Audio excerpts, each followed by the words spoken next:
দেখো জুয়েলারি ছাড়াই আমার ব্রাইডকে এতটা সুন্দর লাগছে, পুরো মা লক্ষ্মী ঠাকুরের মতো লাগছে। তো তোমরা ব্রাইডের ফেস দেখে বুঝতেই পারছো যে কতটা শান্ত, একটু হাসছেও না। আর বিয়েতে সবার একটু চাপ থাকে, ঠিক আছে। এখানে আমি আস্তে আস্তে জুয়েলারিগুলো পরাচ্ছিলাম, লুকটা আস্তে আস্তে কমপ্লিট হচ্ছে আর কতটা সুন্দর লাগছে। আমার তো ভীষণ পছন্দ হয়েছিল এই লুকটি। তো তোমরা অবশ্যই কমেন্ট করে জানিও যে তোমাদের লুকটা কেমন লাগলো। আর ব্রাইডের শাড়ির কালারটা এতটা সুন্দর আর প্রিটি, কি বলবো, ভীষণ সুন্দর কালার আর ভীষণ সফটও ছিল। এখন আমি পরাচ্ছিলাম মুকুট, আর মুকুটটা পরার পর কতটা সুন্দর লাগছে, তাই না? আর মুকুটটা ভীষণ সুন্দর। তো আমি আমারই চেনা একটা বোনের কাছ থেকে আমি এই মুকুটটা নিয়েছি এবং ব্রাইডকে রিকমেন্ড করেছি যে এরকম কাস্টমাইজ মুকুট পরতে। কারণ দর্শক আমার মুকুটগুলো একে তো সেট হয় না, তার মধ্যে দেখতেও খুব একটা ভালো লাগে না।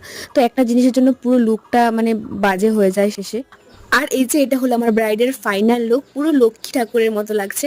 তারপরে শেষে একটা পার্টি মেকআপও করেছিলাম, আর এটা হচ্ছে ব্রাইডের বোন হয়। তো তোমরা অবশ্যই কমেন্ট করে জানিও ভিডিওটি তোমাদের কেমন লাগলো। বাই।